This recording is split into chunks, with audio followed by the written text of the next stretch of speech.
আজ রাত্রে উর্বশীর সাথে অনেক গভীরে যাবে পল্লব, অনেক অনেক গভীরে।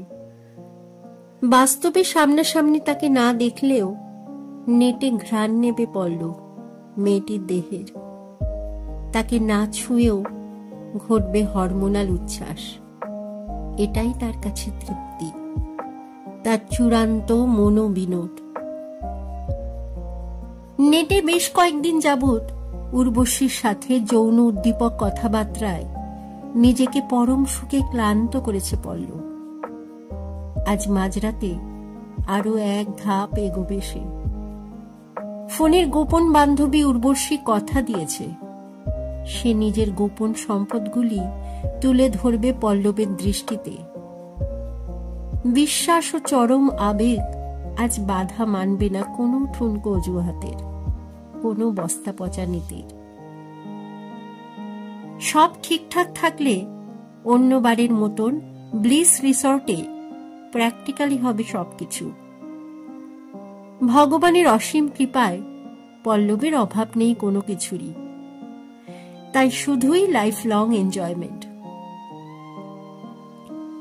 ঘড়ির কাঁটা অতিক্রম করেছে রাত 1টার চৌকাঠ। প্রাণবন্ত বিছানায় রাখা দুষ্টু মিষ্টি ল্যাপটপ। আপাতত অনলাইনে উর্বশী, ছটফট করছে পল্লব। উর্বশী ভিডিও ক্লিপ পাঠিয়েছে জাস্ট কিছুক্ষণ আগে। ফোনে বেশ কয়েকবার আদুরে আঙ্গিকে পল্লবকে সে বলেছে, এটাই প্রথম ও শেষ, আর কিন্তু একদম না। বেশ কিছু একান্ত আদুরে কথার মায়াজালে পল্লব ইতিমধ্যেই অন্য দিনের মতো পাগল করে দিয়েছে উর্বশীকে।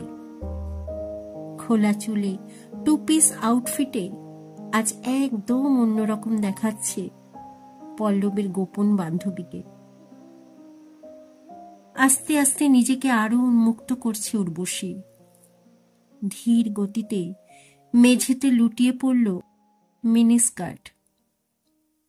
ফ্যালফ্যাল করে তাকিয়ে আছে পল্লব, দৃষ্টি তার অপলক। লেন্স উঠছে। পায়ের আকর্ষণীয় গোছ, হাঁটু সব ফুটে উঠছে চোখের সামনে। নিম্নদেশের অনিবার্য অন্তর্বাসটুকুও কভার করল ভিডিও ক্লিপ। তারপর চোখে পড়ল উর্বশীর ফর্সা মেদি কোমর। দৃশ্যমান হল অর্ধচন্দ্রাকৃত নাভি। পল্লবের শিরা উপশিরা টান টান হয়ে গেল উন্মাদনায়। এখানেই উর্বশী সংক্ষিপ্ত করল তার পাঠানো ভিডিও ক্লিপস। কিন্তু আরো আরো দেখতে চায় পল্লব। আজ কোনো বাধা মানবে না সে। ফোন করে সে আরো কাতর করে দিল উর্বশীকে। বিছানায় কোলবালিশ জড়িয়ে খোলা ল্যাপটপের সামনে নিজেকে আত্মসমর্পণ করে দিয়েছে পল্লব পুরোপুরি। এখন অর্ধনগ্ন উর্বশী। ঘরের আভ্যন্তরীণ আলোর উজ্জ্বলতা মৃদু। একটি হাত দিয়ে কোনো রকমে নিজের উজাড় করা নিটোল বক্ষ দেশটুকু আগলে রেখেছে মেয়েটি, আর একটি হাতে তার দুরন্ত মোবাইল ফোনখানি। একটি হাত সরানোর জন্য খুনসুটি করে অনুরোধ করল পল্লব। শুনল না উর্বশী। ব্রহ্মাস্ত্র প্রয়োগ করল ছেলেটি। নিজের প্রাণের দোহাই দিল পল্লব। থাকতে পারল না উর্বশী। উষ্ণতার পারদ উঠল চরম সীমায়।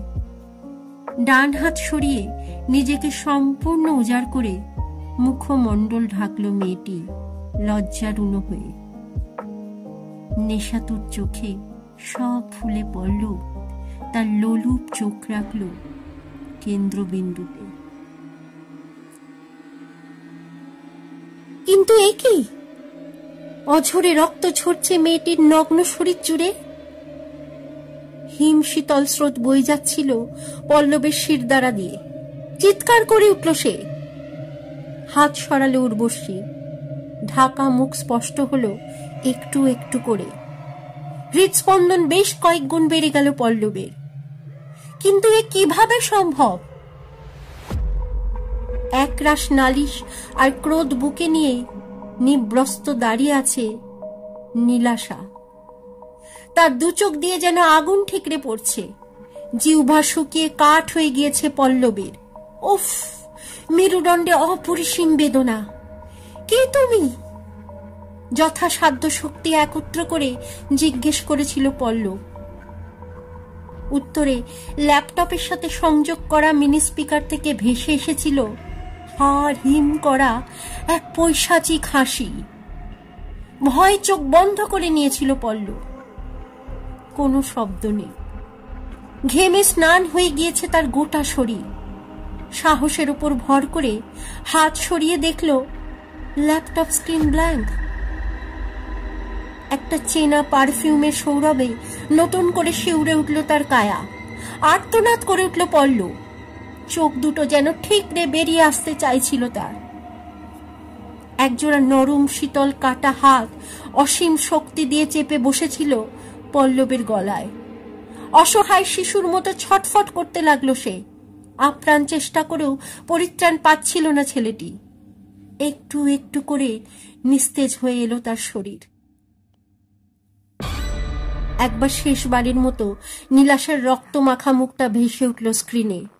ঠোঁটে তার শান্ত ভয়ানক পরিতৃপ্তির রেখা।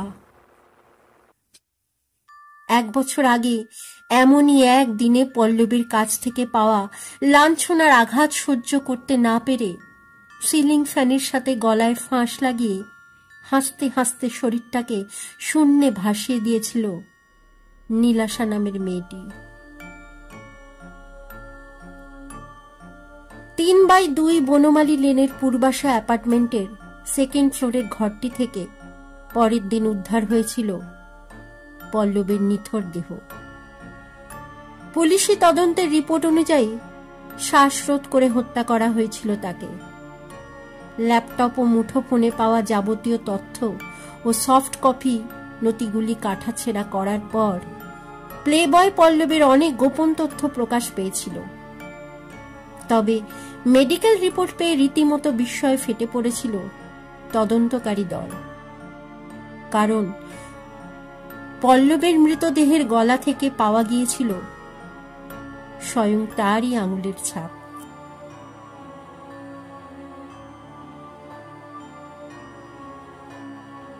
কলমে শশাঙ্ক কয়াল, গল্প পাঠে আমি অর্পিতা। আমার গল্প পাঠ যদি আপনাদের ভালো লেগে থাকে তাহলে আমার এই চ্যানেলটিকে সাবস্ক্রাইব করে আমার পাশে থাকার অনুরোধ রইল, যাতে এমন সুন্দর সুন্দর নতুন নতুন গল্প নিয়ে আমি আপনাদের সামনে হাজির হতে পারি। আজকের মতো বিদায়। সকলে ভালো থাকবেন, সুস্থ থাকবেন। ধন্যবাদ।